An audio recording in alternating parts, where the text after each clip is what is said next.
Good morning all of you.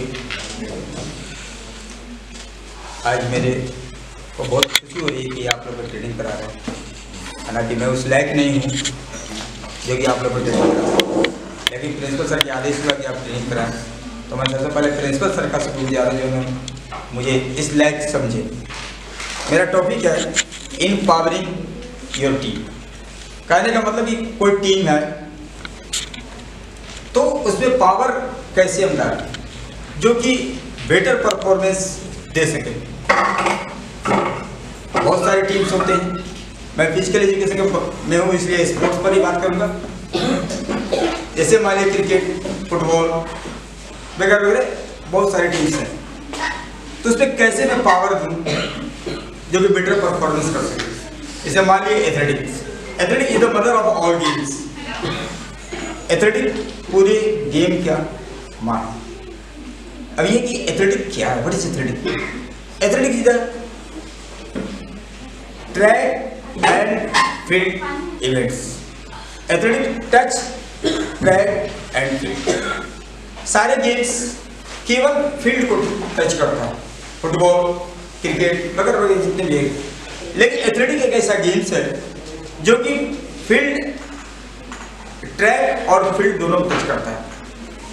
उसमें अलग अलग इवेंट्स हैं। There are 3 kinds of track events: short distance, middle distance and long distance. Short distance में 100, 200, 400 metres. Middle distance 800, 1500 and 2000 metre race.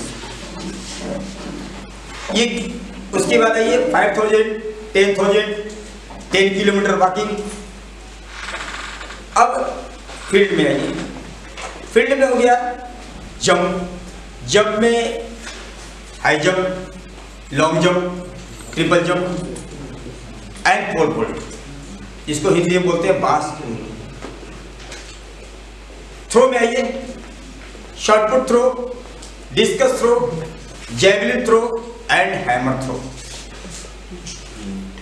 अब हम बोले थे थोड़ी देर पहले कि एक इवेंट है टच, जो कि ट्रैक और फील्ड दोनों को टच करता है। रनिंग इवेंट्स सारे ट्रैक पे दौड़ते हैं, जंपिंग इवेंट फील्ड में करते हैं, थ्रोइंग इवेंट फील्ड में करते हैं। लेकिन हम बोले कि touch in track and field. तो ट्रैक क्या है? सबसे पहले हम जाने कि ट्रैक क्या है। What is track?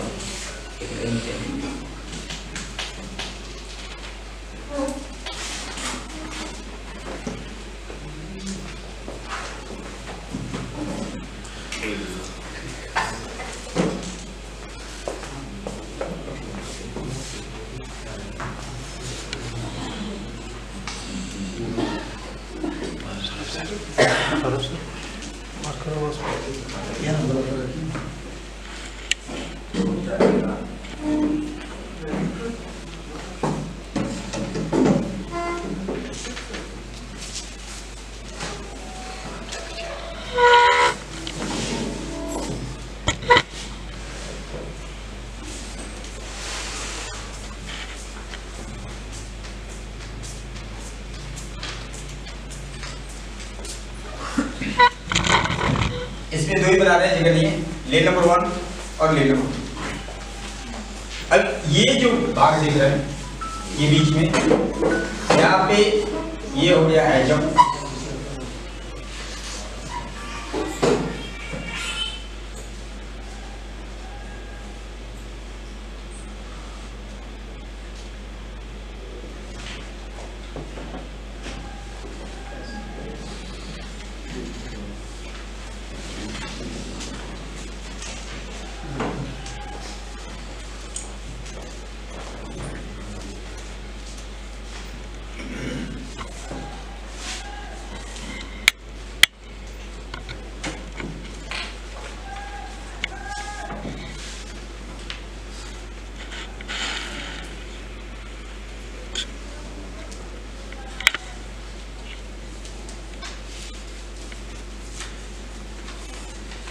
दो जंप एक थ्रो का बनाए, फिर आगे बढ़े।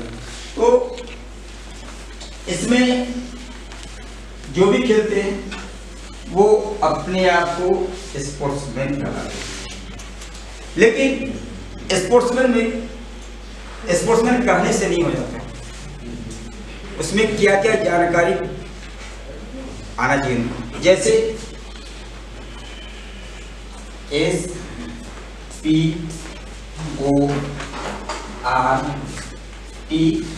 SPORTS, तब ये बनते हैं स्पोर्ट्स। अब इसका मतलब क्या होता है कि एलिवेशन करेंगे इसको तो क्या क्या निकलता है एक एक अक्षर से, एक अंक से क्या मीनिंग होता है। जैसे एस सीनियरिटी, अगर मान लीजिए यहाँ पर जितने भी हम लोग हैं सभी एक टीम मेंबर्स हैं, कोई भी गेम्स का, सौरभ सर को उसमें से कैप्टन बना दिया जाए, तो कैप्टन बनने से नहीं होता है, उनमें सीनियरिटी का गुण चाहिए, तभी वो पूरे टीम को अरेंज कर सकते हैं। इनकी बात ऐसा होना चाहिए कि जो सारे खिलाड़ी माने। जैसे वॉलीबॉल में ले लीजिए, वॉलीबॉल टीम कैप्टन बना दिया गया, इन्होंने बोले कि आप स्मैश करेंगे, अगर आपने ये स्मैश कैसे करेगा, इसका स्मैश नहीं अच्छा है, तो वहाँ एक कैप्टन का बात खराब हो जाता है, वहीं पर टीम टूटना शुरू हो जाता है। क्योंकि कैप्टन्स को जो कोचेज होते हैं या फिजिकल टीचर होते हैं वो समझा कर भेजता है कि आप अपने टीम को कैसे ग्राउंड के अंदर बेटर परफॉर्मेंस कराएंगे, तो हमको उस तरह से कैसे मेरा क्या बिहेवियर होगा ग्राउंड के आगे। ये नहीं कि मैं कैप्टन बन गया तो बादशाह हो, ये नहीं, हमें कैसे उनके साथ बिहेव करना है कि जो मेरे बात माने, उनको कैसे किस पोजीशन पर खड़ा करना है, मिडिल खेलना है, राइट कॉर्नर खेलना है, ब्लॉकर करना है या सर्विस करना है, तो ये गुण उनमें होना चाहिए, तब वो एक एस या दूसरा P means punctual. P means punctual. Punctual कहने का मतलब है कि जिस तरह अभी हमारे विद्यालय में हम लोग टाइम देते हैं 8 बजे, बच्चे आते हैं 8:20 में, वो पंक्चुअल नहीं है पढ़ने के लिए। अगर पढ़ने के लिए वो होंगे कि मुझे पढ़ना है तो ठीक टाइम पर वो आएंगे, अगर ठीक टाइम पर नहीं आएंगे तो उनकी लॉस हो जाता है। अब इसे पीछे स्पोर्ट्स एंड पंक्चुअलिटी का क्या मतलब है? पंक्चुअलिटी का मतलब है, स्पोर्ट्स का रूल्स है कि जैसे मान लीजिए आपका 11 बजे गेम है तो आपको 1 घंटा पहले अटेंडेंस देना पड़ता है। इस ग्राउंड के अलावा, ट्रैक के ग्राउंड के अलावा 2 तरह का ग्राउंड होता है, कोई भी नेशनल या स्टेट लेवल का ग्राउंड होता है। एक वार्मिंग एरिया बनता है, इसके बीच में कोई भी पार्टिसिपेंट्स नहीं रहते, बिल्कुल केवल ऑफिशियल होते हैं, केवल ऑफिशियल जो गेम को स्टार्ट करता है। और वार्मिंग एरिया जो है, जो बाहर में बनता है, बिल्कुल ग्राउंड के बाहर, वहां पे आपको जैसे मान लीजिए आपका 11 बजे 100 मीटर का रेस है, तो वहां पर अटेंडेंस लेने वाले ऑफिसर होते हैं, 1 घंटा पहले आके आप उसे अटेंडेंस दीजिए कि मैं गया से हूँ, मेरा नाम ये है, मेरा चेस्ट नंबर ये है, वो उसको टिक करें, क्योंकि उसके बाद रिटन पहले से मिल जाता है। और जो भी आपको गेम बेटर परफॉर्मेंस की तैयारी करना है वो बाहर तैयारी करना है, ग्राउंड के अंदर नहीं। ग्राउंड में केवल आपको परफॉर्मेंस करना है, वहां वार्म अप कीजिए, एक्सरसाइज कीजिए, जो भी करना है वहां। जब 10:50 हो जाएगा तो वहां स्टूवर्ड सारे पार्टिसिपेंट्स को बुलाएगा, वहां जो होते हैं चेस्ट नंबर के आधार पर वो खड़ा कर देंगे अल्फाबेटिकल। उसके बाद जो ग्राउंड से उन्हें फील्ड में लेकर आता है, ग्राउंड दोनों है लेकिन प्ले ग्राउंड जहां उन्हें परफॉर्मेंस करना है, वहां स्टूवर्ड होते हैं, जिनको बोलते हैं स्टूवर्ड। उनका काम है बच्चों को बाहर से या प्लेयर को ले जाना। उनके हाथ में ऊपर में रेड होगा और नीचे ग्रीन फ्लैग होगा, वो इस तरह करके उनको लाएंगे, एंट्रेंस गेट से उनको ला करके ट्रैक पे छोड़ देंगे। जैसे हमारी मेरा 100 मीटर या बना रहे हैं, 100 मीटर का STP means starting point, ANP finishing point. अब वो स्टूवर्ड जो है यहाँ पर लाके ऑफिसर को छोड़ दिया। अब वो जितने ऑफिशियल्स हैं, अब इसमें जो आप देख रहे हैं 1-2 लाइन दे रहे हैं जगह के कारण, लेकिन 8 लेन होते हैं, लेन 1, लेन 2, लेन 3, और सारे के पीछे एक स्टार्टिंग ब्लॉक लगा रहता है। आगे हम दिखा देंगे स्टार्टिंग ब्लॉक क्या होता है। स्टार्टिंग ब्लॉक इस तरह का होता है, ये एक इस तरह का इसमें और एक यहाँ इस तरह का इसमें बनाते हैं, जिसके वो पैर रहते बंद करते हैं। ये कमता बढ़ता भी, क्योंकि लंबा बच्चा जो है उसके लिए लंबा होता है, छोटा के लिए उसको आगे पीछे करते हैं। और इसके पीछे यहाँ पर एक माइक लगा होता है, बिल्कुल छोटा सा। उसके बाद ये माइक के द्वारा यहाँ पर ये स्टार्टर होते हैं जो गेम को स्टार्ट करते हैं। तो ये जब यहाँ पर स्टार्टिंग ब्लॉक पर अगर पहले 10 मिनट पहले इसलिए लाते हैं कि उसको फिट करते हैं लोग, नेल लगा के बिल्कुल टाइट कर लेते हैं, फिर उसमें बैठ करके पुश करके देखते हैं कि कहीं फील्ड तो नहीं रहा। स्टार्टिंग ब्लॉक का मतलब ये कि आपका जो टारगेट है, ये मेरा स्टार्टिंग पॉइंट हुआ तो फिनिशिंग पॉइंट जैसे अरशद सर के पास है, बिल्कुल टारगेट मेरा सीधा हो। क्योंकि कुछ इवेंट्स इस तरह के हैं जिसमें ट्रैक इनिशियल है, कहने का मतलब है जैसे इसमें लेन नंबर 1 में A है और लेन नंबर 2 में B, तो ये ट्रैक के नहीं इधर आ सकता है नहीं इधर जा सकता है। तो इसमें अपन फिट कर लेते हैं, या बहुत सारे स्टार्टर जो होते हैं वो बोलते हैं ऑल कंप्यूटर्स कम इन, सारे कंप्यूटर्स अपने अपने लेन में, लेन कैसे ड्रा होता है वो एक लॉटरी सिस्टम से दे देते हैं। लॉटरी पर्ची बनाकर गिरा दिए, उसको उठा लिया, ये सिंपल फॉर्मूला है। ऐसा फॉर्मूला उसका बहुत अलग है, जिस तरह परफॉर्मेंस होता है इस इंडस्ट्रियल में, उस परफॉर्मेंस के आधार पर उन्हें ट्रैक इशू किया जाता है। उठा लिए, मान लीजिए इसमें A आया, यहाँ B आ गया, स्टार्टिंग पॉइंट पे अपना बैठ गया, तो खड़ा हो गया वो, तो अब 10-5 मिनट रनिंग करके वो देख लिया अपने स्टार्टिंग ब्लॉक को। उसके बाद कंप्यूटर्स जो होते हैं, स्टार्टर जो होता है वो बोलता है computers on your mark, on your mark, जो आपका मार्क, मतलब ये स्टार्टिंग है, ये 100 मीटर का मान देते थे, ये स्टार्टिंग है लेन नंबर 1, तो आप अपने मार्क पर ये जो पॉइंट ऑन योर मार्क पर जाके खड़ा नहीं होना, ऑन योर मार्क पर ये पैर आपका बिल्कुल, मैं प्रैक्टिकल करके दिखा देता हूँ, कोई मुझे दिक्कत नहीं है। ये मान लीजिए मेरा लाइन है, तो इस पे ये पैर मेरा इस पोजीशन पे आएगा, ये हाथ इस लाइन के अंदर ये पोजीशन होती है। और कुछ लोग नीचे झुकाते हैं क्योंकि ज़्यादा सामने देखने से दिमाग जो इधर होता है, 100 मीटर रहता है, बहुत ध्यान को केंद्रित करने का, उस टाइम ग्राउंड को बिल्कुल शांत होना चाहिए। ये आगे फिर इस साइड से जो ट्रैक अंपायर्स होते हैं, ट्रैक जजेज बोलते हैं, वो रेड फ्लैग ऊपर ग्रीन फ्लैग नीचे करके लाइन को चेक कर लेता है कि लाइन से किसी का 1 इंच की अंगुली बाहर तो नहीं निकल रहा है, इधर उसको बैक करता है।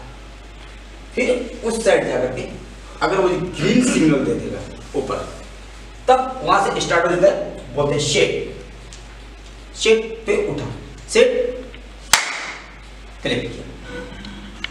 अब आपको स्टार्ट लेना है। There are 3 kinds of starting short distance में, bunch start, bullet start, Alexander start. बच्चे अपने अपने तरीके से वो स्टार्ट लेते हैं। और एफएनपी जो लिख रहा है फिनिशिंग पॉइंट, बहुत सारे इवेंट्स होते हैं इसमें, 100, 200, 400, 800 तो उसमें स्टार्टिंग एसटीपी जो है वो चेंज होता है, लेकिन एफएनपी जो है फिनिशिंग पॉइंट वो चेंज नहीं होता है। अगर सर क्यों नहीं चेंज हो सकता? क्योंकि यहाँ पे सारे उनका फिनिशिंग पॉइंट पे जो ऑटो फिनिश, टाइम कीपर्स सब वो फिक्स रहता है। वही बड़े ग्राउंड में जाइएगा, स्टैंडर्ड ट्रैक में देखिए तो सब अंडरग्राउंड वायर लगा रहता है। जो ही आपने स्टार्टिंग ब्लॉक को स्टार्ट किया, गड़ी स्टार्ट हो गया। जो ही आपने एफएनपी पे माने फिनिशिंग पॉइंट पे चेस्ट मारा, लॉक हो जाएगा। और 8 लेन होते हैं, 8 लेन का अलग अलग स्क्रीन पे आते रहते हैं। जो ही आप पैर देंगे वहां फट से आपका रिजल्ट ऑटोमेटिक आ जाएगा, वहां रिजल्ट देने की आवश्यकता नहीं होती है। खिलाड़ी आप देखे होंगे कभी क्यों आता है, सीधे देखा 11.2, 11.1, 11.5, 11. सीधे अपना जर्सी खोलेगा, खुशी में झुक जाता है। तो खिलाड़ी का ब्रेन इतना तेज होता है कि हम आप देखेंगे किसका टाइम है, लेकिन वो आएगा फटाक से, ये किया देखा खुशी हुआ।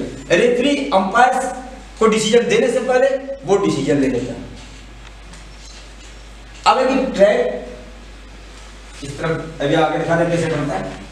फिर टी के बाद है ओ, क्लियर? कोई दिक्कत हो रहा है? ओ में ऑर्गेनाइजिंग पावर, जैसे आज हम स्पोर्ट्समैन हैं, उसके बाद स्पोर्ट्स टीचर भी हो सकते हैं, कोच भी हो जाते हैं। तो किसी भी गेम को ऑर्गेनाइज करने की क्षमता उसके अंदर होनी चाहिए। अब इसे विस्तार में जाएंगे तो ऑर्गेनाइजिंग पावर में क्या क्या इक्विपमेंट्स उसे जरूरत पड़ता है वही बता देंगे। फिर इसके बाद ये आ रहा है आर।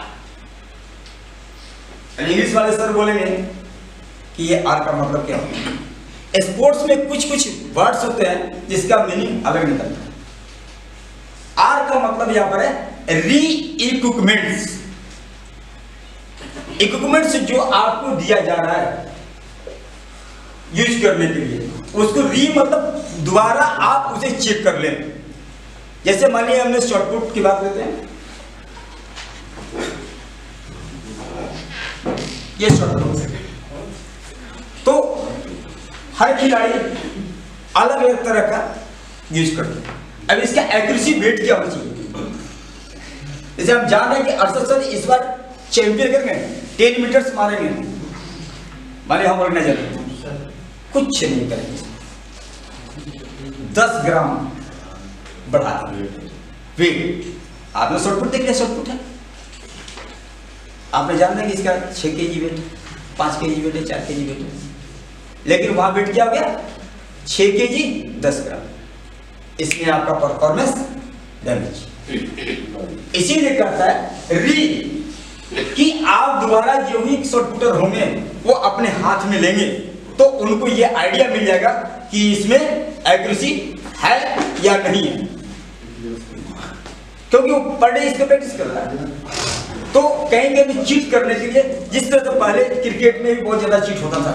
जिस टाइम चंद्रशेखर खेलते थे, प्रसन्ना कृष्ण घाबरी, इनकी स्पिन चौकड़ी थी, सुनील गावस्कर, तो इस टाइम पाकिस्तान ने एक ट्रिक अख्तियार किया था कि सुनील गावस्कर को आउट कैसे किया जाए, आउट करना बहुत मुश्किल, उन्होंने नया टेक्निक अख्तियार किया। यहाँ पे लिस्ट में एक ग्लास लगा लिया, इसे कभी कभी आप देखते हैं कि चेहरे पे दिखाएगा तो वो जलन महसूस होने लगता है, इसे रे निकलता है। और सीधे बॉलर लाए यहाँ और सीधे आपकी चेहरा बॉल का से नीचे, वो जब तक देखा कि सोचा बॉल स्टंप को उड़ा के लेकर चला गया। तो बहुत सारे टेक्निक्स यूज करते हैं। तो जब हम अपनी ग्राउंड मेजरमेंट एपरेटस को चेक कर लेंगे तो हमें कहीं पर बेटर परफॉर्मेंस करने में कोई दिक्कतें नहीं आएगी। लास्ट में आता है एस। S means stamina. अगर आपके अंदर स्टेमिना नहीं रहेगा, ये सारी चीज होने के बावजूद भी यू आर फेल, आप फेल कर जाएंगे। टी का मतलब टी नहीं। हाँ हाँ क्या बात टी आ रहा है नहीं yes SPOR T means techniques, नया नया टेक्निक्स। जैसे हमारे इंडिया के अंदर बहुत सारे इंफ्रास्ट्रक्चर डेवलप नहीं हुए क्योंकि इंडिया के अंदर भाईबंदी बहुत सारे हैं। अगर 68 साल बन गए BCCI के चेयरमैन तो क्यों ना हम अपने किसी को खिला दें। ये बहुत चलता है जिस कारण इंडिया बहुत दिन तक वर्ल्ड चैंपियन नहीं हो पाया।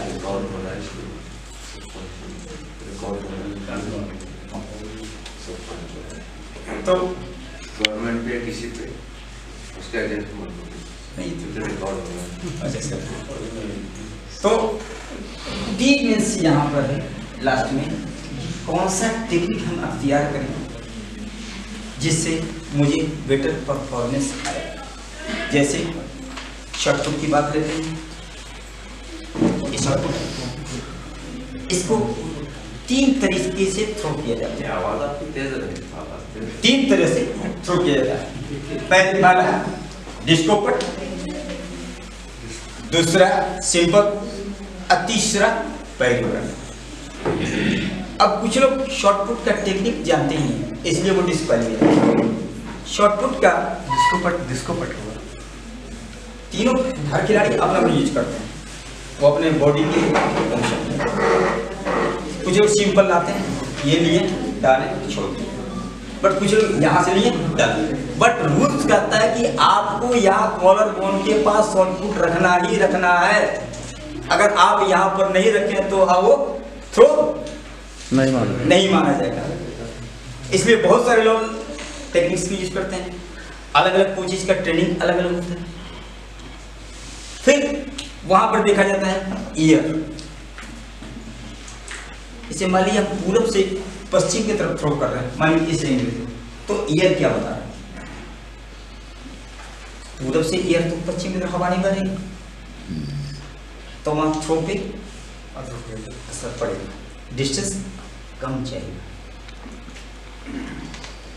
पहला जैसे अभी बता दें डिस्को पट में ये लिए यहाँ डालें, ये पर इस पे आ रहा है, ये पर इस किया है, ये दिखाई ना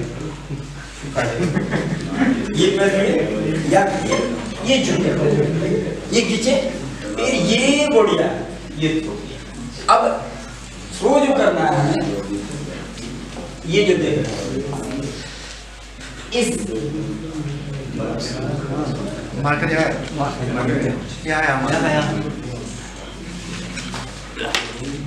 थ्रो जो है आपके इस पर नहीं रहना, तो बस इस भाग में कहीं नहीं होता है। और ये जो भाग देख रहे हैं ये इसको बोलते हैं टो बोर्ड। वहीं से बैठ नहीं, वो एक लकड़ी का लगा है। टो बोर्ड में आपका पैर नहीं करना चाहिए। अगर टो बोर्ड में पैर टच कर गया, डिस्टेंस आपका कितना भी अच्छा हो तो यू आर डिस्क्वालीफाइड। अच्छा उससे दोनों लाइन के बाहर हो जाए तो दोनों लाइन को ड्रा किया ये आपको किसी भी हाल में बाहर नहीं आना है। और थ्रो करने के बाद आपको इधर से तो आना ही नहीं। ये जो देख रहे हैं इस साइड या इस साइड से बाहर जाना, नहीं तो कितना भी अच्छा थ्रो करेंगे तो जो ऑफिशियल है रेड फ्लैग उठा देगा, यानी आप इस पर ठीक है। जैसे कबड्डी में हो गया, आपको लेकर निकलना नहीं है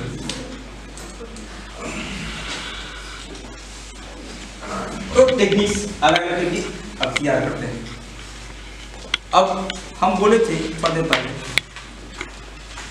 कि एक एथलेटिक क्या है। एथलेटिक से मतलब all games touching track and field, ये सारे फील्ड में आ रहा है जितना भी है ये। उसके बाद हम बोलते कि touch in track and field, एक इवेंट ऐसा है जो कि ट्रैक और फील्ड दोनों को टच करता है। कैसे?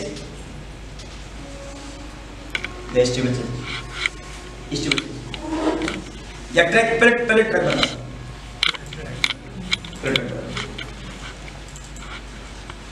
ट्रैक बनाने का क्या फॉर्मूला है, ट्रैक कैसे बनता है, उसके लिए क्या क्या कितने मिलीग्राम की जरूरत पड़ती है, कितना मिलीग्राम। आज हम इस वीडियो में ट्रैक के बारे में पढ़ेंगे। ये बहुत ही इम्पोर्टेंट वीडियो होने वाला है और काफ़ी डिटेल में मैंने इस वीडियो में सारी चीज़ें अच्छे से समझाने की कोशिश की है। आई होप इसको देखने के बाद आपको ट्रैक से रिलेटेड कोई भी डाउट नहीं रह जाएगा, और कोई भी अगर डाउट होता है तो आप मुझसे सोशल मीडिया पर इन IDs के द्वारा जुड़ सकते हैं। और इन अंडर ट्रैक होता है वो 400 मीटर का होता है। अब इस तरह से यहाँ इमेज में देख सकते हैं, ट्रैक में बाहर से दौड़ने के लिए लेन्स बनी होती हैं और अंदर इसमें खेलों के मैदान बने रहते हैं। और इस ट्रैक को कैसे बनाया जाता है ये हम इस वीडियो में आगे बढ़ेंगे। सबसे पहले देखिए ट्रैक जो होता है ओवल शेप का, और इसकी जो डायरेक्शन होती है, किस डायरेक्शन में ये बना होना चाहिए, नॉर्थ टू साउथ डायरेक्शन में ट्रैक बना होना चाहिए, जिसमें नंबर ऑफ लेन कितनी होनी चाहिए, 8 लेन होती है स्टैंडर्ड ट्रैक के अंदर। आपने 8 से ज़्यादा लेन का ट्रैक भी देखा होगा, लेकिन जो दौड़ होती है वो 8 लेन के अंदर ही होती है। लाइनें और लेन में देखिए फ़र्क होता है। लाइनें होती है जिससे यहाँ पर मार्किंग की गई है, ठीक है, और लेन क्या होती है, जो 2 लाइनों के बीच में खाली स्पेस होता है जहाँ पे खिलाड़ी दौड़ते हैं, वो होती है लेन। 8 लेन होती है स्टैंडर्ड ट्रैक के अंदर। लेन की विड्थ कितनी होती है, इसकी विड्थ होती है 1.22 मीटर, और कई बार एग्जाम में इस तरह से भी ऑप्शन आ जाते हैं 1.21 से लेकर 1.23 मीटर, तो ये भी ठीक है। और ट्रैक की जो मार्किंग लाइन्स लगी रहती हैं वो कितने की होती हैं, 5 सेंटीमीटर चौड़ी होती हैं। फिर देखिए एक ट्रैक को मार्क करने के लिए हमें कुछ कैलकुलेशन चाहिए होती हैं, पहले हम उनको देखते हैं। अब टोटल ट्रैक के अंदर 2 स्ट्रेट होते हैं और 2 कर्व होते हैं। आप इस तरह से देख सकते हैं, इसमें 2 स्ट्रेट और 2 कर्व होते हैं। इसमें हमें स्ट्रेट पता है कितनी होती है, 84.39 मीटर। ये इसमें दी हुई रहती है कि 84.39 मीटर इसकी स्ट्रेट है। पहले जो स्ट्रेट 80 मीटर की होती थी, लेकिन अब होती है 84.39 मीटर। तो इस तरह से हमें स्ट्रेट पता है तो कर्व हम निकाल सकते हैं इजीली। 400 मीटर का टोटल ट्रैक होता है, 2 स्ट्रेट है यानी कि 2 × 84.39 मीटर प्लस 2 कर्व। फिर अगर इन दोनों को मल्टीप्लाई करते हैं तो कितना आता है, 168.78 मीटर्स। क्योंकि हमको कर्व्स की वैल्यू निकालनी है तो हम इसको क्या ले जाएंगे, बराबर रहेंगे उस तरफ ले जाएंगे, तो ये हो जाएगा माइनस, इसका साइन चेंज हो जाएगा, ये प्लस से माइनस में हो जाएगा। और फिर इस तरह से क्या निकल के आया, इन दोनों को माइनस करने के बाद 231.22 मीटर, और 2 कर्व की जो वैल्यू है वो निकल गई कितनी, 231.22 यानी। और एक कर्व की वैल्यू निकालनी हो तो क्या है, इसको 2 से डिवाइड कर दिया तो ये कितना निकल के आ गया, 115.61 मीटर। अब हमें ट्रैक मार्क करने के लिए रेडियस चाहिए, तो कैसे निकलेगा। अब यहाँ पर देखिए कि 2 कर्व हमारे निकल के 231.22 मीटर के, यानी कि देखिए दोनों ही कर्वों को मिलाकर ये वाली वैल्यू हमारे पास निकली है, यानी इसका सरकमफ्रेंस हो गया, इसकी परिधि हो गई। सरकमफ्रेंस परिधि का क्या फार्मूला होता है, 2πr। तो हम इसे इस तरह से भी लिख सकते हैं, 2 कर्व बराबर हुए किसके, 2πr के, इसकी परिधि के। और फिर इसमें हम इसकी वैल्यू भर देंगे। 2 कर्व हमें पता है कितना निकल के आया था, 231.22 मीटर। 2πr यानी 2 × पाई की वैल्यू कितनी होती है, 22/7 या फिर 3.14 इसको लिखते हैं इंटू r। तरह से इसको ही कैलकुलेट करके कितना निकल के आया, 45/7 इंटू r। अब हमें रेडियस चाहिए, r चाहिए, तो हम 44.7 को इक्वल टू के उस तरफ ले जाएंगे तो क्या हो जाएगा, 231.22 इंटू 7/44 इक्वल टू r। इसको पूरा कैलकुलेट कर देंगे तब हमारा निकल के आएगा रनिंग रेडियस। तो ये कितना निकल के आ गया, ये है 36.785 मीटर। फिर इसको राउंड अप करते हैं तो ये 36.80 मीटर। इसको हम यहाँ पर समझेंगे, ये जो हमारा लाइन दिख रही है डॉटेड वाली, ये हमारा रनिंग रेडियस होता है। तो ट्रैक मार्क हुआ है, ये अंदर वाली जो ब्लैक लाइन है यहाँ पर मार्क हुआ है, लेकिन जो खिलाड़ी है वो थोड़ा सा हट के दौड़ता है, जो खिलाड़ी है वो लाइन पे तो नहीं दौड़ सकता, तो यहाँ पर इस मार्किंग लाइन से हटके दौड़ेगा। कितना 30 सेंटीमीटर हटके दौड़ेगा। तो मार्किंग रेडियस हम इजीली निकाल सकते हैं। रनिंग रेडियस में से हम 30 सेंटीमीटर को लेस कर देंगे। यह रनिंग रेडियस है, इसमें से हम ये वाला माइनस कर देंगे। ये कितना हो गया 36.485 मीटर। इसको राउंड अप कर दे तो 36.50 मीटर। तो ये वाला हो गया मार्किंग रेडियस। एक और चीज़ इसमें समझने वाली, अगर रेज्ड बॉर्डर है तो यहाँ पर 30 सेंटीमीटर को छोड़ के दौड़ेगा। एक नॉन रेज्ड बॉर्डर कितना होता है इसका डिस्टेंस 20 सेंटीमीटर। तो ये चीज़ समझ में आ गई। मार्किंग हम करते हैं, मार्किंग रेडियस जो निकल के आता है उसके ऊपर, और दौड़ता है खिलाड़ी जहाँ पर होता है रनिंग रेडियस। ये बेसिक सी कैलकुलेशन हमें चाहिए कि ट्रैक मार्क करने के लिए। अब उसके बाद एक मिनिमम फील्ड कितनी चाहिए एक 400 मीटर के ट्रैक को मार्क करने के लिए। अब सबसे पहले देखिए जो टोटल लेंथ होती है ट्रैक की वो कितनी होती है, उसे हम इस तरह से देख सकते हैं।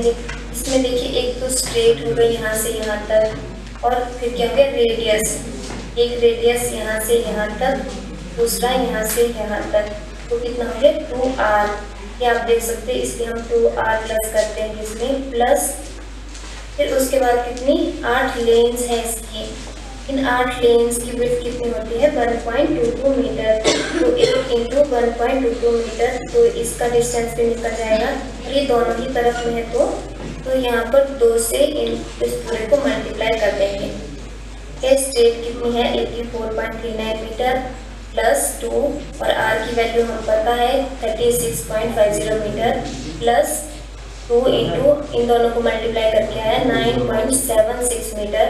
और ये कितना आ गया टोटल कैलकुलेशन करने के बाद 176.91 मीटर।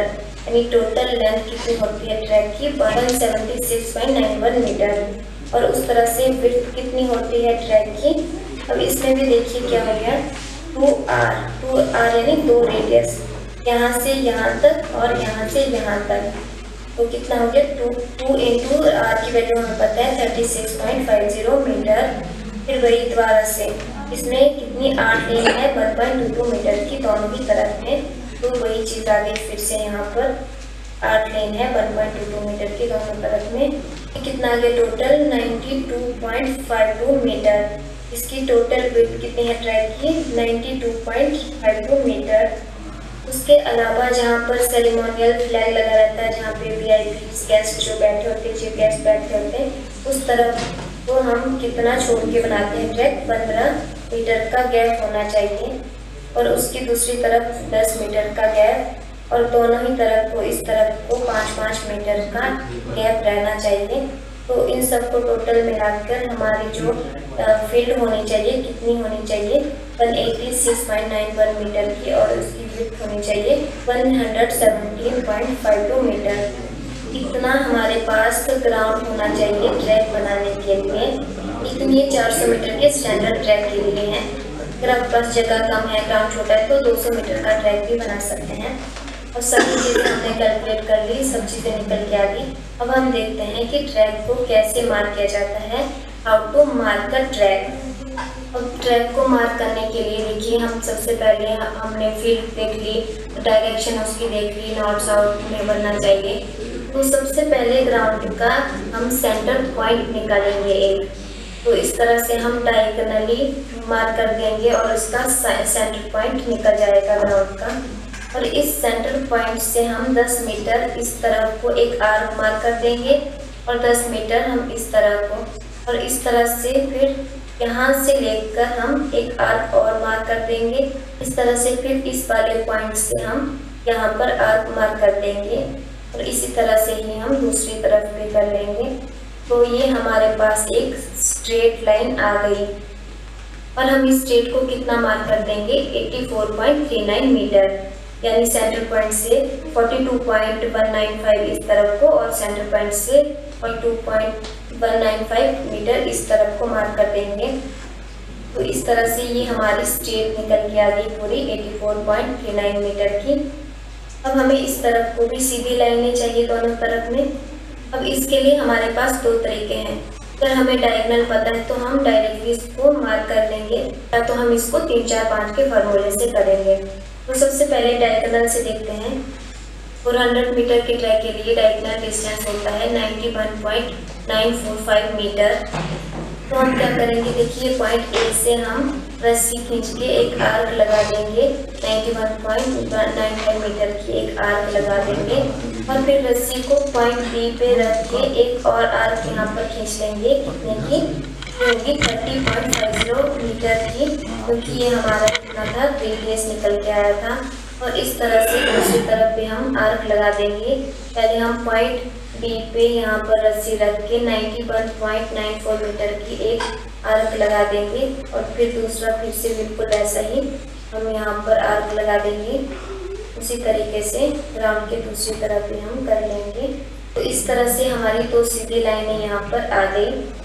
और दूसरा तरीका क्या है, दूसरा मैंने बोला 3, 4, 5 का फार्मूला, जो कि बेसिकली क्या है, पाइथागोरस थ्योरम ही होती है, जिसमें एक समकोण त्रिभुज में राइट एंगल ट्रायंगल के अंदर हम इसका एच पी और पी निकाल सकते हैं। इसमें बी बेस होता है, बी परपेंडिकुलर और एच हाइपोटेनिस, जिसका फार्मूला होता है h² = p² + p²। लेकिन यहाँ पर हमें इसकी ज़रूरत नहीं है, हम पहले से इसको मान के चलते हैं। इसमें जो b है वो 3 है, p इसमें 4 और h की वैल्यू 5 हम मान के चलते हैं और इसी को बोलते हैं 3, 4, 5 का फार्मूला। इसको इजीली मार्क कर सकते हैं। पहले हम यहाँ से यहाँ तक एक 3 मीटर की आर्क लगा देंगे और फिर यही पॉइंट ए से हम ऊपर की तरफ को यहाँ पर एक और आर्क लगा देंगे 4 मीटर की। फिर हम इस वाले पॉइंट पे इस आर्क पे आएंगे 3 मीटर वाली और यहाँ से 5 मीटर का हम मेजरिंग टेप निकाल के यहाँ पर आर्क लगा देंगे और इसी तरीके से हम दूसरी तरफ को लगा देंगे। यहाँ से यहाँ को 4 मीटर और यहाँ से यहाँ तक हम 5 मीटर की एक आर्क लगा देंगे। तो ये हमारे पास निकल के आ गई एक स्ट्रेट। इसी तरीके से हम दूसरी तरफ पे भी स्ट्रेट लगा देंगे। अब हमारे पास ये सारी चीज़ें निकल गई। अब हमने क्या करना है, आर्क मार्क करनी है। आर्क मार्क करने के लिए हमारे पास डिस्टेंस, हमने रेडियस निकाला था 36.50 मीटर, ये मार्किंग रेडियस था हमारा। तो पॉइंट ए से हम 36.50 मीटर की एक आर्क लगा देंगे। फिर करेंगे 36.50 मीटर में हम 1.22 मीटर को प्लस करेंगे, क्योंकि लेन की विड्थ कितनी थी 1.22 मीटर। तो हम 36.50 में 1.22 मीटर को प्लस करेंगे तो कितना है 37.72 मीटर। तो हम पॉइंट ए से 37.72 मीटर पे एक आर्क लगा देंगे। फिर उस तरीके से ही हम 1.22 मीटर को प्लस करते हुए जाएंगे और पॉइंट ए से आर्क मार्क करते जाएंगे और सारी हम 8 लेन्स यहाँ पर मार्क कर देंगे। और उसी तरह से ही पॉइंट बी से हम सारी की सारी आर्क को मार्क कर लेंगे और इनको आपस में मिला देंगे तो हमारे पास स्ट्रेट निकल के आ गई।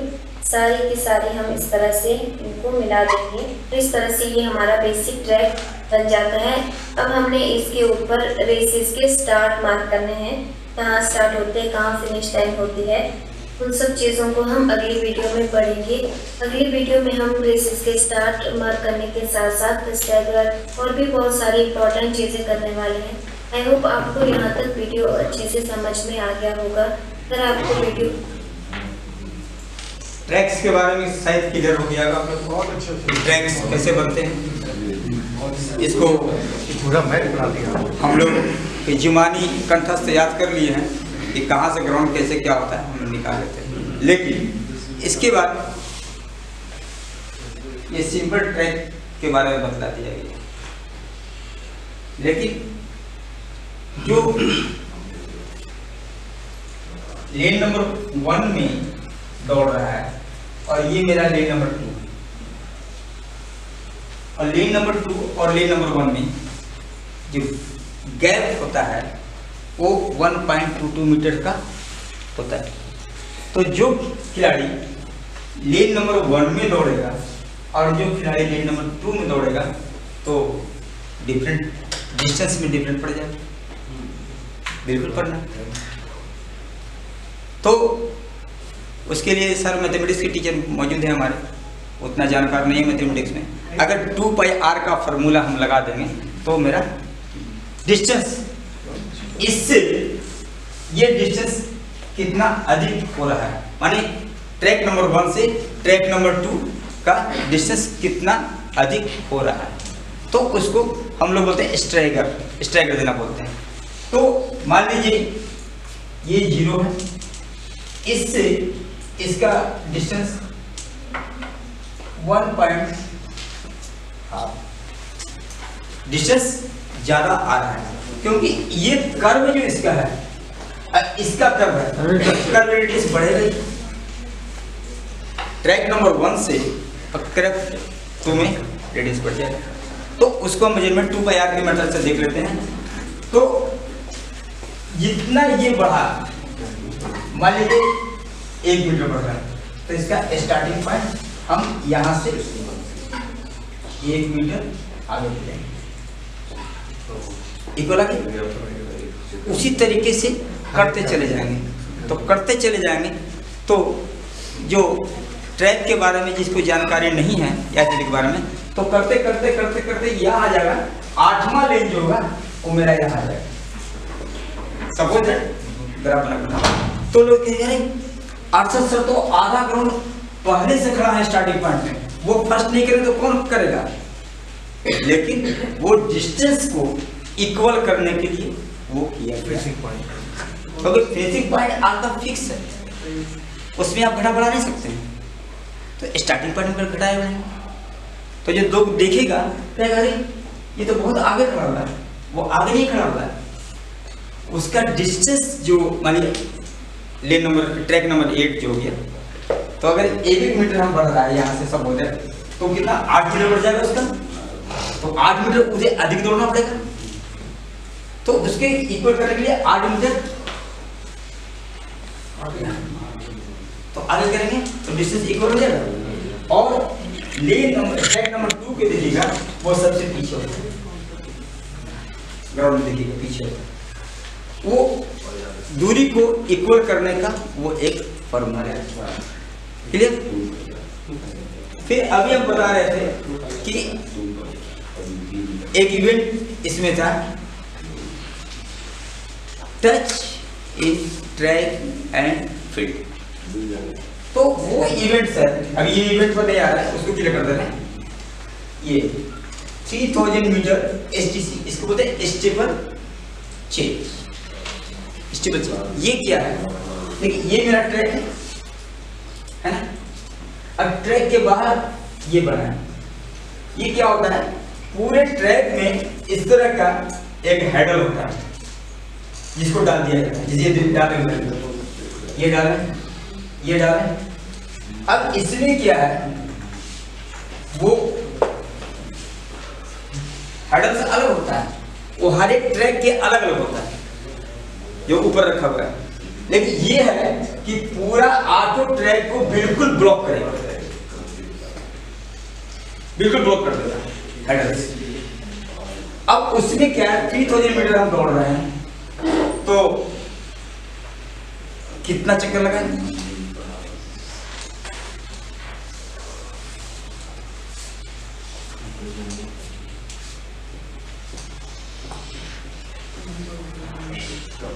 ठीक है 2800। अब घट कितना रहा है 200, तो अगर 8 राउंड हम लगवाएंगे इसको तो 200 मीटर बढ़ जाएगा, 3200 हो जाएगा। तो इसके लिए जो मेरा FNP है, वहां से हम इधर 200 मीटर माइनस इधर से कर लेंगे या इधर से कर लेंगे। तो माने इधर किया तो मेरा 200 मीटर यहाँ आया, तो स्टार्टिंग पॉइंट क्या हो गया, ये हो गया STP और 3000 मीटर स्टेबल चेंज। अब ये जो ट्रैक है, अब देखिए ये ट्रैक से खिलाड़ी बाहर आएगा, ठीक है। अब बाहर आके ये हेडर क्रॉस करेगा ये, और फिर वो अंदर आएगा, और अंदर आके फिर वो ट्रैक पे चला जाएगा। तो ये है कि ये स्टेबल चीज है, ये पूरे ट्रैक के अंदर 6 हेडर्स हम बिछाएंगे, और मेरा 5वां हेडर ये होगा, ये ये हेडर है, हेडर्स के नीचे वाटर हाउसिंग, ये सूप देखिए आप लोग, सूप तो पीछे की तरफ गड्ढा होता है, आगे की तरफ खड़ा होता है, अगर रखे नहीं आप तो ऐसे मिलेगा, तो उस तरह होता है। तो ये पूरे इसमें 2 फीट पानी भरा हुआ है, 2 फीट पानी भर दिया जाता है ना। लेकिन जो अच्छे खिलाड़ी होते हैं, अच्छे कोच होते हैं जो अपने खिलाड़ी को सिखाते हैं, तो जो पानी का मेजरमेंट होता है वो यहाँ से होता है, यहाँ पर पानी 2 फीट भर देगा, तो भरेगा तो यहाँ क्या जाएगा, जब इस तरह का बना हुआ है तो वहां कम आएगा, पानी वहां पर कम आएगा। तो ये जब करते हैं, स्टार्ट किए, पहला हेडर मेरा मिलना शुरू हो गया, उसको क्रॉस किया, चाहे उसको हाथ से भी पकड़ के क्रॉस कर सकते हैं, किसी तरह क्रॉस करना है आपको, लेकिन जो अब हाथ से पकड़ना टाइमिंग मेरा मार्क है, जंप करते क्रॉस करते। तो एक राउंड इनको अपने ट्रैक में रहना है रूल से, और दूसरे राउंड में आपको यहां से इसमें आना है, और यहाँ पर इस पर चढ़ के इसमें जंप करिए, और जंप करके फिर अपने ट्रैक पे। ये हो गया 3000 मीटर स्टेपल चीज। एक राउंड में कितने मीटर? एक राउंड में पूरे मीटर, सब पूरे मीटर में दिखाया गया। एक राउंड में 2 पाई आर। तो अब वो क्या है, कैसे करते हैं, तो क्या ये ट्रैक और फील्ड दोनों को एक ही में टच कर रहा है, ट्रैक भी दौड़ रहा है, फील्ड भी दौड़ रहा है, क्लियर। और सारे रनिंग ट्रैक के ऊपर जंपिंग थोड़ी बिल्डिंग, लेकिन एक इवेंट जो है 3000 मीटर के बच्चे वो ट्रैक और फील्ड दोनों को टच कर रहा है। It clear sir? इसमें सेकंड बार देखिए, स्टेबल चेंज का इसका वीडियो देखिए क्लियर, स्टेबल चेंज कर दो।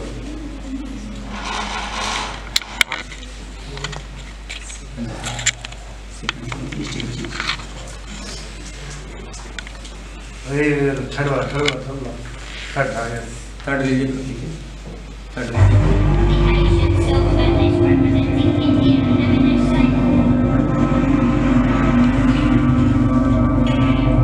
स्टैंडिंग स्टार्ट, ये खड़े रहने स्टार्ट करते हैं।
क्लियर?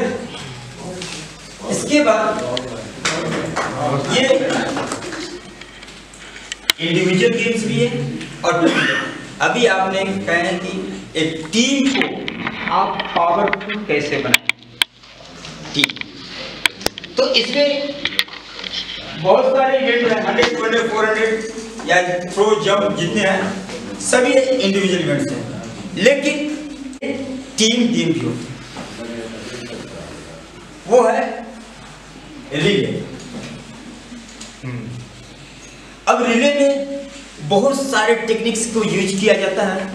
ये जैसे हमारे पास ये बैटल है, अब ये जो दे रहे हैं 4x100 मीटर, यानी एक खिलाड़ी को कितना दौड़ना है 100 मीटर। अब वो दौड़कर ये बैटल अपने फर्स्ट मैन जो स्टार्ट किया सेकंड मैन को देगा, सेकंड मैन थर्ड मैन को देगा, थर्ड मैन फोर्थ मैन को देगा और फोर्थ मैन उसको फिनिश करेगा। लेकिन ये इवेंट जो है इसमें एक स्ट्रगल जोन होता है और एक चेंजिंग जोन होता है। स्ट्रगल जोन क्या है, मान लीजिए मेरा एसजीपी यहां दिखा रहे हैं, तो फर्स्ट में आएगा तो ये हमें 4x400 मीटर की बात कर रहे हैं, तो 400 मीटर दौड़ कर आएगा फर्स्ट में XYZ जो भी हो। तो इस लाइन के बाद वो बटन चेंज करेगा अपना सेकंड मैन को, तो सेकंड मैन को ये जोन होता है स्ट्रगल जोन, ये स्ट्रगल जोन हो गया, स्ट्रगल जोन पीछे हो जाएगा ये यहाँ, और यहाँ से ये 10 मीटर्स का ये होता है और 20 मीटर्स का ये होता है। तो जो ही खिलाड़ी लेकर बैटल आता है तो उसको इतना कठिन मेहनत करना पड़ता है कि 300, 350, 360, 70 मीटर करते करते उसकी स्टेमिना बिल्कुल एग्जॉस्ट कर जाता है, खत्म हो जाता है। अब उसे लगता है कि हम बैटल कैसे अपने पार्टनर को देंगे। अब ये सेकेंड पार्टनर जो है उसका काम है कि फर्स्ट मैन को कैसे स्पीड को इंप्रूव करा दे। अब जो ही वो देखेगा कि 380 मीटर पर आ गया तो ये जो है वो रेस को स्टार्ट कर देगा, जिसको पता है स्ट्रगल जोन। अब स्ट्रगल जोन अब उसे है कि अगर हमने बैटल को चेंज नहीं किया चेंजिंग जोन के अंदर तो मेरा टीम गया। तो जितने भी उसके पास दम खम बल जो है वो फिनिशिंग पॉइंट के लिए झोंक देता है, तो उससे क्या होता है उसकी टाइमिंग में इंप्रूवमेंट आ जाता है। और ये जो है चेंजिंग जोन के अंदर बैटल चेंज करना बहुत कठिन बात है, बहुत कठिन, क्योंकि आप बैटल को इस पोजीशन दीजिएगा, पीछे वाला बिल्कुल थका हुआ है, आप लिए बैटल को ये लिया फिर घूमा फिर दौड़ा तो आपका टाइमिंग मार खाया। ये रिजल्ट मिली सेकंड से भी कम का टाइमिंग रिजल्ट आ जाता है, सेकंड से मिली सेकंड आ जाता है। तो इसके लिए अब क्या है, फर्स्ट में जो दौड़ रहा है तो इसका सिस्टम क्या है कि आप ये पोजीशन में खड़े, स्टार्टिंग बिल्कुल आ रहा है तो बिल्कुल फर्स्ट मैंने स्टार्ट ले लिया है, सेकंड मैंने स्टार्टिंग पोजीशन लिया, और ये बनता है विंडो, यहाँ ताकते रहिए कि अर्षद सर कहाँ पर हैं, 70 मीटर क्रॉस किए, 80 मीटर क्रॉस किए, आप स्टार्ट ले लीजिए। तो पीछे वाले को एक ताकत मिलता है और वो रेस को फास्ट करके बैटल देता है। अगर बैटल आप इस पोजीशन दौड़ रहे हैं और बैटल वो इस पोजीशन दे रहा है तो आप इस पोजीशन से इस पोजीशन में आएंगे और फिर आप अपने सही पोजीशन में आएंगे तब रनिंग स्टार्ट करेंगे। नहीं, वो कहता है कि जो हम लोग टेक्निक सिखाते हैं, ये आप दौड़ रहे हैं, ये बिल्कुल खुला हुआ है ये, और जो लेके आ रहा है बस ये दौड़ रहे हैं स्टार्ट करें, वो सीधे इसमें डालेगा, ठीक है। जो ही टच हुआ फास्ट, तो हम तो पहले से रनिंग मूवमेंट में है, आ ही रहे हैं तो स्टार्ट लेंगे। इसी तरह अभी इंडिया टीम गोल्ड मेडल जीत लिया, नो डाउट, लेकिन उसके कोचेज ने देखे तो बहुत सारी गलतियां थी रिले बैटल चेंज करने में। बिल्कुल गर्ल्स का था, उसके लिए बैठ गया कोच के ऊपर कि आपने इस तरह का ट्रेनिंग कैसे करना। टीम खुदा न खास्ते जीत के अलग बात है, अगर हार जाती तो क्या होता। आपके चलते 4 लड़कों या 4 लड़की का भविष्य खराब होता है, जो कि एशियन गेम्स खेल रहा है। एशियन गेम्स बहुत बड़ा गेम होता है, जिसको लोग कहते हैं, हमारे सर ने भी कहे थे कि पढ़ोगे लिखोगे बनोगे नवाब, खेलोगे कूदोगे बनोगे खराब। तो नवाब, अगर आपके पास पैसा ही नहीं है तो नवाबी कुछ नहीं है, वो फिर गोईठा का नवाब हो गए या लंका नवाब हो गए। लेकिन अगर बताइए, अभी नीरज चोपड़ा ने अभी ओलंपिक गोल्ड मेडल्स दिया जेवलिन में, उसकी पूरी शान शौकत बढ़ गया, जॉब आ गई। जॉब भी छोटा मोटा जॉब नहीं, बुर्दासनी जॉब नहीं, हाई लेवल का जॉब, रुपया के मारे बढ़ गया। अभी एक सब्जी बेचने वाला पटना का, हमारे बिहार का ही है, उसका बेटा रमेश यादव, जो कि IPL में 15 करोड़ में बिक गया, 15 लाख में बिक गया। वो कभी जिंदगी में 15 लाख उसका बाप नहीं देखा। 5.5 करोड़ है सर, 5.5 करोड़ तो अपने कर लिया ना। तो अब वो नवाब नहीं होगा तो कौन नवाब होगा? पढ़ने लिखने वाला। लेकिन स्पोर्ट्स में पढ़ाई का भी बहुत ज्यादा योगदान है, नो डाउट। अब ट्रैक के बारे में नहीं जानेगा, इस ट्रैक को बनाने के लिए, सीखने के लिए मुझे 2 महीना लगा था कंप्लीट, 2 महीना कंप्लीट। और वहां पे जो चपरासी था वो आधा घंटा बना देता ट्रैक, हाँ, क्योंकि पर डे वो प्रैक्टिकल कर रहा था। साल लगे स्टेडियम कलकत्ता में, मैं NS किया वहां से, वो बनाता था। तो उसको हम लोग 5 रुपया दे देते बीड़ी पीने के लिए। बंगाली दादा थे, बीड़ी पीते थे, बीड़ी पीता था और वो हम लोग सिखाते तो सिखाते थे। टीचर आए स्पीच देकर चले गए, लेकिन प्रैक्टिकल तो खुद करना है, करके हम लोग करते हैं। गया में मात्र 2 ही आदमी ट्रैक बनाते हैं, हमसे सीनियर ट्रैक बनाने वाले मुन्ना सिंह। हाँ, मुन्ना सिंह। और अब तो हम लोग धीरे धीरे तैयार कर लिए पूरी अपनी टीम को कि 2 घंटे में ट्रैक को बना लेते हैं। सर रिले बैटल, देखिए रिले बैटल में कहाँ गलती हुई है, आप लोग बताइएगा, जज कीजिए। टाइम खत्म। Sorry for 5 minutes. ठीक है, 5 मिनट नो प्रॉब्लम।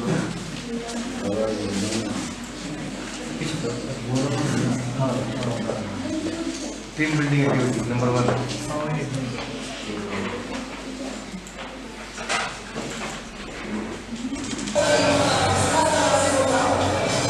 देखिए ये स्टार्टिंग ब्लॉक है, लगी हुई है, माइक लगा हुआ है, देखिएगा, गौर से देखिएगा। ये हमारी इंडियन टीम है,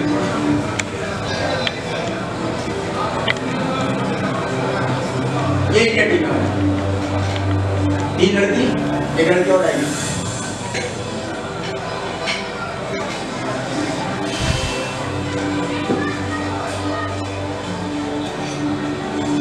ये चारों चौकड़ी हमारी इंडिया की टीम है। देखिए स्टार्टिंग ब्लॉक, गेट टाइमिंग के बाद थर्ड लाइन, हाँ, fourth India, fourth line Kazakhstan, fifth Japan, Vietnam,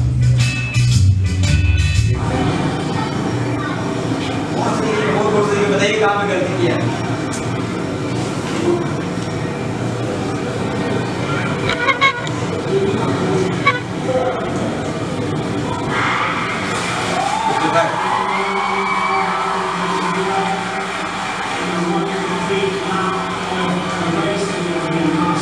और से बाद ट्रैक जीत हो सकता है।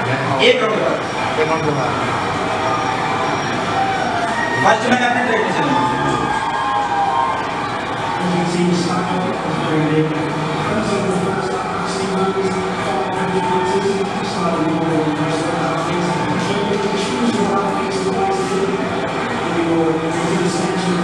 इतना बताते हैं कि चौथा चेंजिंग जो है वहां गलती हुआ है।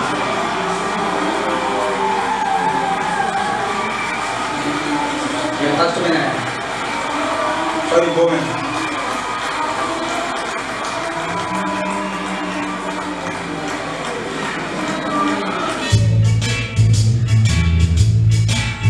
सेकंड बार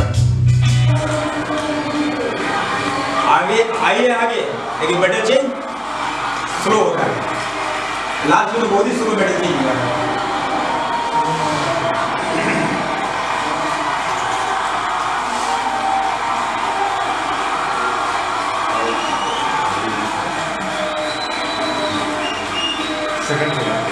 सेकंड में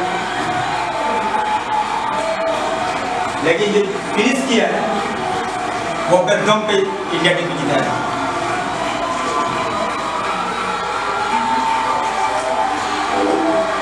फर्स्ट वियतनाम है, फर्स्ट वियतनाम है, थर्ड में कजाकिस्तान, कजाकिस्तान, जापान, थाईलैंड। फिर इसको देगा ना। देखिए वीडियो बना के लिया, स्लो बेटर चेंज। जापान पीछे, सेकंड में इंडिया भी है।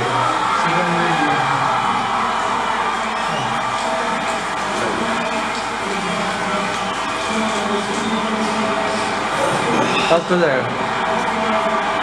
एक तो फर्स्ट करेगी, फर्स्ट अभी नहीं, ये तीसरी बार, लास्ट वाले में। ये तीसरी है, लास्ट। हाँ उसके बाद कोई फर्स्ट दिखेगा बेटर चेंज में गलती कर रही है।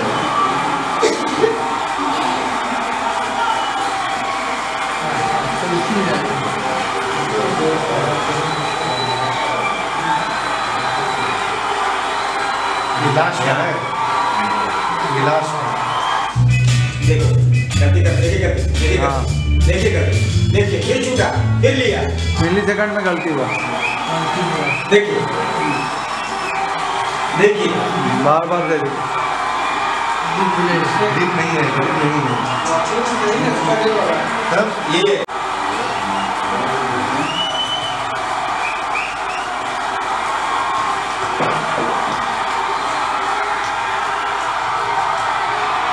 First second